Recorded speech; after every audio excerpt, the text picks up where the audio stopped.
Hello, everybody. I'm really pleased to be here today. My name is Eric Dinerstein. I'm the director of the Biodiversity and Wildlife Solutions program at Resolve. I've been a wildlife biologist and conservation biologist for over 40 years, working around the world for conservation. I'd like to first introduce Resolve and then go into a specific technology that we've been advancing to try to reduce and reverse the extinction crisis and help save wildlife around the world. But first, a word about Resolve. Resolve is a very small NGO based in the United States in Washington, DC. And what we try and do is tackle the world's most pressing, the largest problems that exist, whether it's the extinction crisis and environmental challenges, or the pandemic, or other health issues, public health issues, or natural resource management and sustainable resource management around the world. And we do this by finding innovations and forming strong partnerships to enable us to achieve these goals. I'll give you some examples of things that we're working on. First.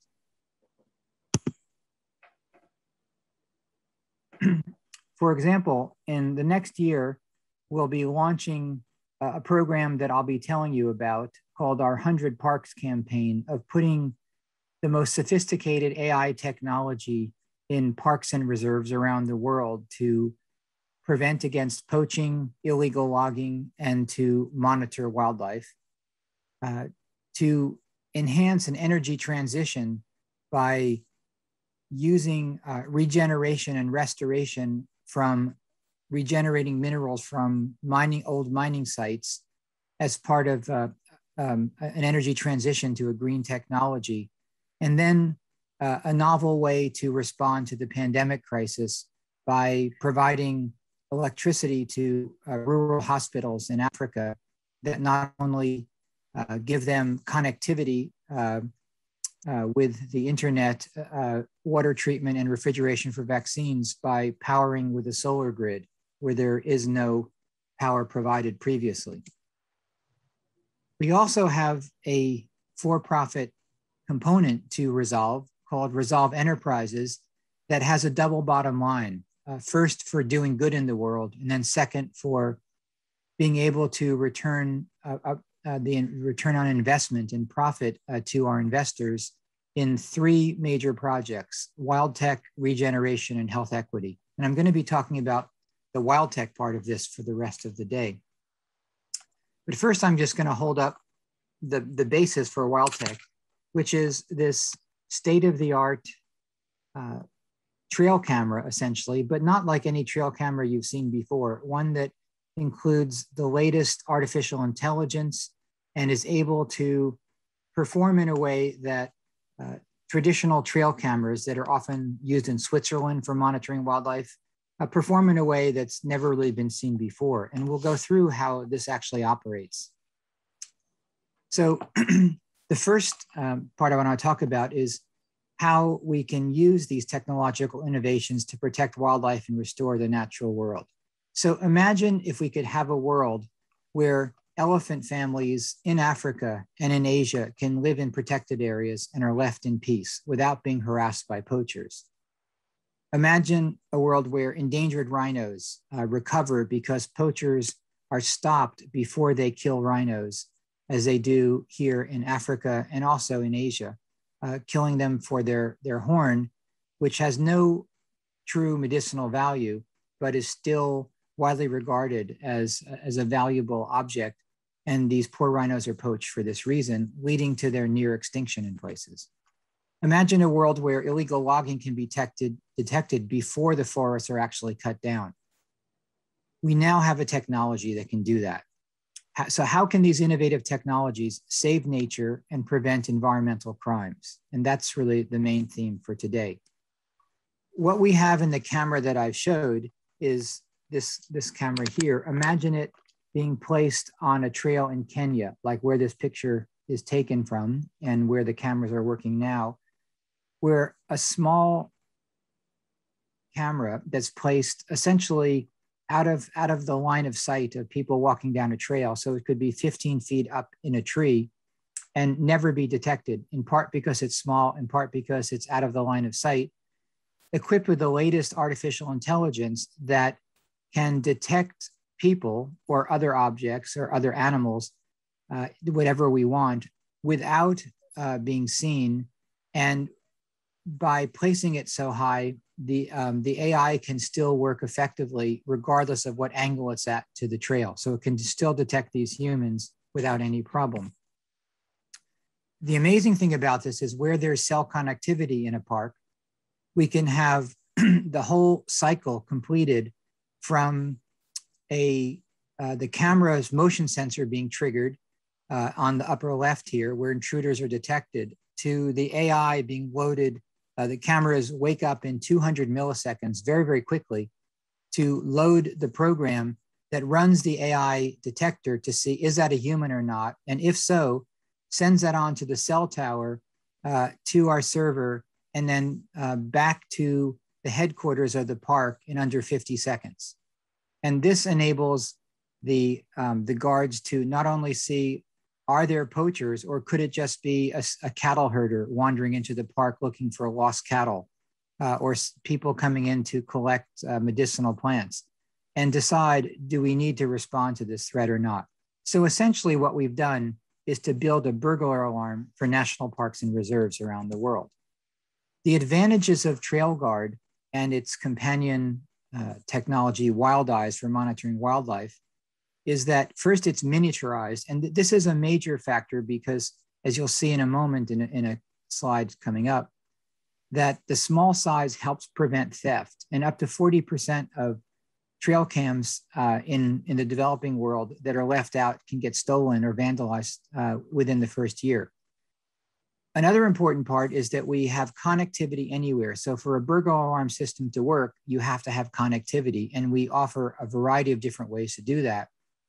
It's the only camera that offers embedded artificial intelligence. And what we mean by that is it has AI on the edge, like in an autonomous driving car that has AI in it, in cameras on the car. It enables the computer to do the processing on the spot right there, rather than have to send it to the cloud and wait for an answer. We also have very long battery life because the computer vision chips we use are very low power, and we've introduced a number of innovations to save on batteries, because that's the critical thing for any kind of sensor put in the field. And we've reduced the cost and increased the efficiency. So let's go through some of these of how these are an advantage. The first is the small size. So on the left is a traditional trail camera, big and bulky and easy to spot. And so they're often kept in place by putting bicycle locks around them. But even with that kind of precaution, they still get stolen quite readily. In contrast, here are 3 trail guards in the middle. One of them on the left is already camouflaged. And what we use to camouflage our cameras in Africa is we put liquid contact cement on the cable and on around the sides of the camera, and then sprinkle it with dried elephant dung. And then it blends right into the scenery. But you can see on the right how difficult it is to try and detect one of these cameras once they're placed correctly. They're virtually invisible. In fact, try and figure out where the camera is hidden in this reserve in East Africa that's taken a number of pictures of poachers that I'll show you in a minute. Would you guess that it might be right here, or here, where I'm pointing, or maybe here? And if you've guessed any one of those 3, the answer is no. This is a kind of bit of a trick question. The camera was located right there. But imagine walking by this in the daytime, you wouldn't sideways, you wouldn't be looking here from your peripheral vision, or if this was at night, it would be impossible to see. And so this is why, there is where the camera was. It's very easy to camouflage these. We also offer connectivity in a number of different ways. So using a small Pelican micro case, we put in our a little computer that connects over the cell network in the upper right. Or if there's no cell connectivity in a park, we can use another protocol called a radio frequency protocol called LoRa, that stands for long range radio, that transmits images over long distances. And we can even include like a little repeater station in between, shown in the lower right, to extend the distance as well. So we now have ways to connect in places with no cell connectivity. And in fact, probably in about 80% of the parks in Africa we want to protect, there is no cell reception. We've also published a field guide to how to connect. So this is the important part, is that as you'll see that we have a very smart camera, but if all we had was just AI running on the edge, we'd have a smart camera and it wouldn't be the burglar alarm park. So we have to figure out ways how you transmit those images quickly to headquarters so that parks can act fast in response. And so we have a number of different protocols we can use that link to the cell tower or link to a high point in the lower left that sends the image over the long range radio, then onto another tower that might have connection to the internet, or where it's not possible to do any of those, we use a satellite modem. And this innovation extends the coverage of our system to virtually anywhere in the world, where in the lower left, many trail guards can talk to a single satellite modem that then connects to a satellite 36,000 kilometers above the equator, and then sends it back down to our server and then onto headquarters, in this case, about in 3 minutes. So still very fast enough to mount a response. So why AI? Why is this so important to have artificial intelligence and what are called neural network models, or just AI algorithms running on a computer vision chip in the camera? Why not just send everything? Well, the first answer is if you send everything, you send lots and lots of false positives. So for example, in one park in Kenya where this is working now, we found that about 1 in 100 images that could be transmitted, that were taken by the camera, only 1 in 100 actually contained human beings. The rest were interesting pictures of baboons or giraffes or hippos, and sometimes just the vegetation moving. You wouldn't want to send those because those are false positives, like in the lower left, and they would just eat up the battery, and then you'd have to go and change the battery really quickly. So other cameras that are able to transmit images over the cell network, they have this problem that by not having this filter in the camera itself, you're sending a lot of useless data. And that just is both annoying at the receiving end, and it's also wasteful of the battery. So by having a really accurate artificial intelligence algorithm, you're actually saving tremendously on battery life. And that's really critical. So again, back to our image here is that putting that AI on the edge says, okay, these silhouettes, those are poachers, and we'll send only this image on, but not the one of the impala or the dik-dik antelope passing by, because that's not of interest to us.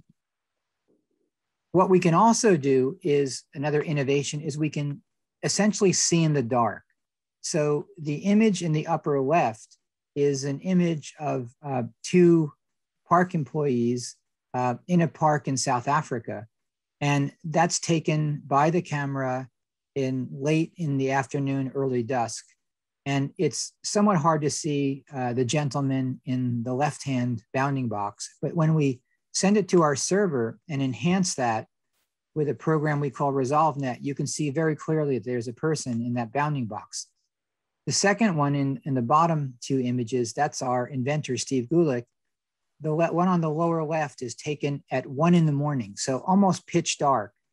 And when we enhance it, you can see very clearly how much brighter it can be. So this can be done quite easily. We even have images where it's essentially very, very dark. You can't see a human being in it. But interestingly, the artificial intelligence is better at detecting humans in the pitch dark than the human eye. And so you might see, or a ranger at headquarters might see, a green bounding box with looks like nothing in it. But then when we enhance that image, you can see clearly there's a person in it. Most importantly, I think, is that TrailGuard allows for optimizing park assets, or what we call being a force multiplier. So for example, one of the places where we're currently involved, the Serengeti National Park, which is the size of my state of Maryland here in the United States, is about 17,000 square kilometers. And there's only about 155 rangers responsible for an area the size of the state of Maryland. That's impossible to protect an area that large.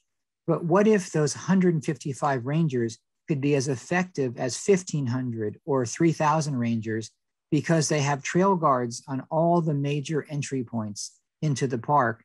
And then park protection and patrolling shifts from kind of random patrolling or even intelligence-led patrolling to what we call event-triggered rapid response, where essentially 95% of the patrols are responding to trail guard alerts. This also can greatly improve the safety for rangers who are often killed in the line of duty in some parks, like recently in Virunga National Park in the DRC, where rangers are killed by heavily armed poachers. If you can see the poachers as they enter the park and see what kind of weapons they're carrying, you can take appropriate action and make everything much safer for the rangers on their patrols. So how does TrailGuard compare to that sort of top of the line cameras that are out there? Well, this graphic pretty much explains that. First, you can see that it's much smaller than the other top of the line cameras. It has much longer battery life. It has connectivity offered anywhere. And of course it has AI. So none of the other cameras offer AI. Only some of them offer a limited cell connectivity. But if they're sending all the images because they have no AI capability, then that cell connectivity isn't really that valuable, because they'll be sending everything and exhausting the battery. They're often prone to theft and vandalism, and their battery life is short. So all in all, these are major advances that we're able to make now by using Intel's state-of-the-art technology. And that's part of this, is how are we able to bring this product to market? How are we able to take these innovations by different companies and bring them together into one product? And that's part of, I guess, the uniqueness of Resolve, to some extent, of the ability to form these important partnerships that greatly extend our capabilities and our expertise by bringing in expert engineers from other systems, other companies. For example, we have at Intel, they got behind our project and helped us first get access to the Myriad 2 chip, which we use now, and with another major partner that's not shown here, Luxonis, to gain access to the more advanced Myriad X chip that runs 8 times faster than our current one and handles many more models. With Savidia, which I'll get into in a moment, we use state-of-the-art AI algorithms derived from synthetic data to detect human intruders, illegal loggers, and key wildlife species.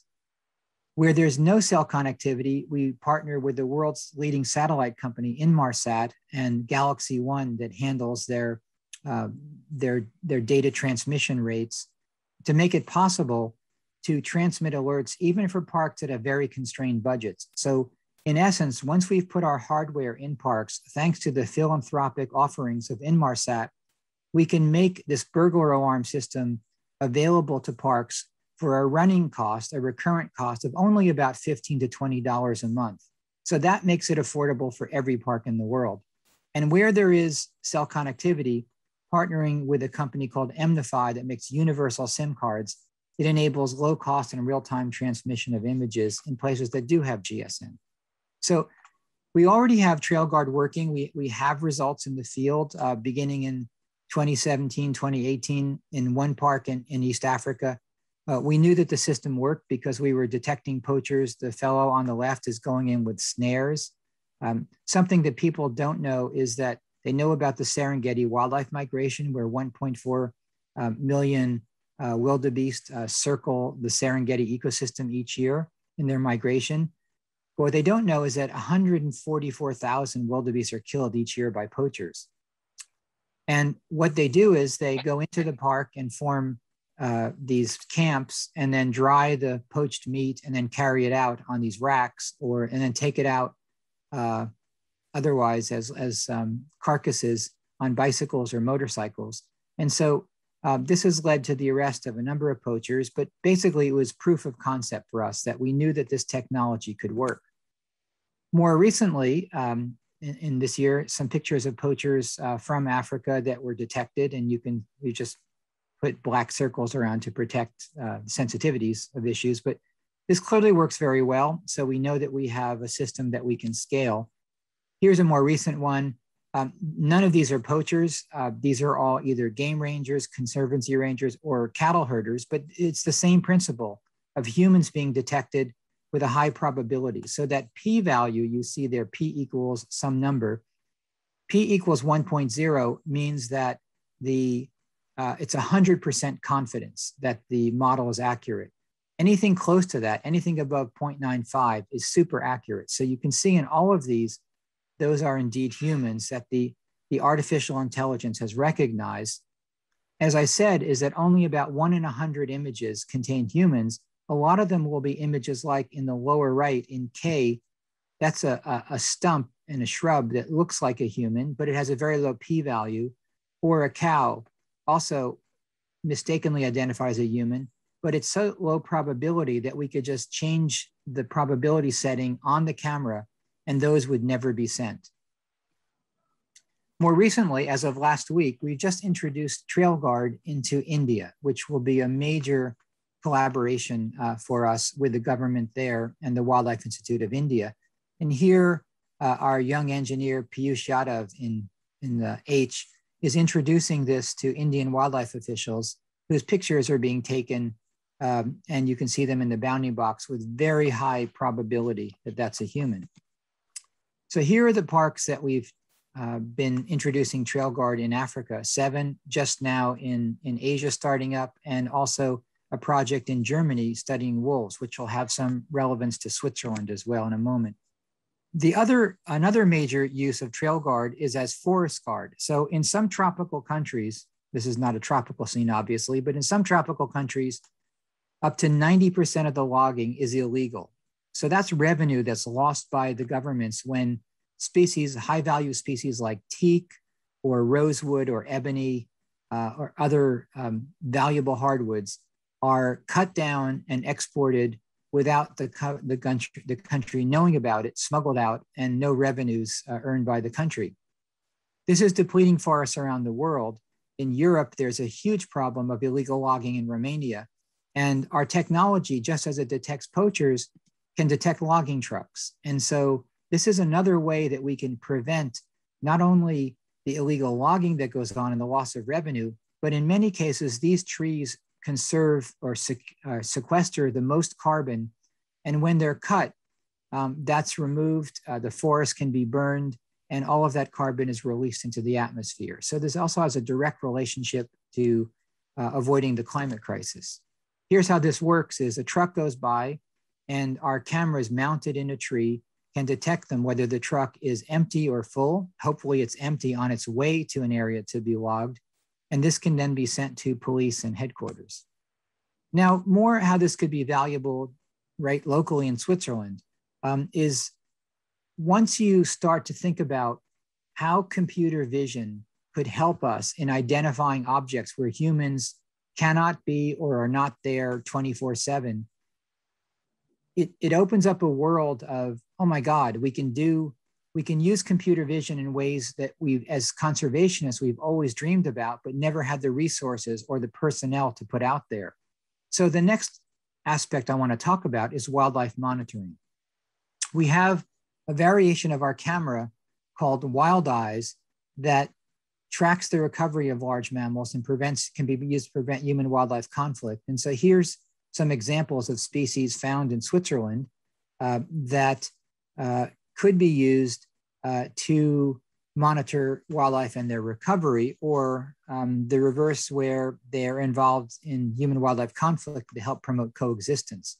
So we have detectors for all the major species of wildlife that most wildlife biologists typically monitor with trail cameras, from tigers, rhinos, leopards, elephants, bears, all the wild felids, giraffes, et cetera. Now, but the way that we do it is really interesting. We with a company called Savidia, that creates state-of-the-art AI algorithms, but based on synthetic data. So to envision this, think about Disney or Pixar and how their 3D animators create, their artists create these images of whatever object it is that you want to detect. In this case, wolves in the upper panel and then bears in the lower. And what they do is they vary the postures, the backgrounds, the lighting, the angle, the degree of occlusion. So by that, I mean like rocks or vegetation in between the camera and the animal. And they put all that into a simulator to create hundreds of thousands of variations so that the model is trained to recognize a wolf or a bear or a tiger under any conditions. It becomes what we call agnostic or insensitive to whatever the background is. And that's a huge problem for most neural network models, that you move from one park to another and it detects an animal just fine in one park with a certain background, and you move to another park and it doesn't detect the wildlife species because the model somehow was trained on the background and not on the animal. So by doing this is you can create models very, very quickly at low cost with high accuracy. And so we're the first to run these kinds of models based on synthetic data on the edge, on the chip itself. So here are some examples of wolves being detected and bears being detected with very high confidence. What's interesting for Switzerland with the growing issues around wolf-human coexistence is how do you get an alert out to park managers quickly or to farmers or ranchers in other countries. And the wolf gets detected by the camera, it gets sent over the cell tower to our server and back to the researcher or to the park official very, very quickly. We also can combine this with deterrence. And so we can, even before this gets sent back, if the wolf is detected near, say, a pen that holds sheep or cattle, that it can trigger deterrence like fox lights, a typical program, a kind of technology for sending out strobe lights to ward off the approaching predator, whether it's a wolf in Switzerland or a wolf in the United States or a lion in Africa or a tiger in India or an elephant in Asia or Africa.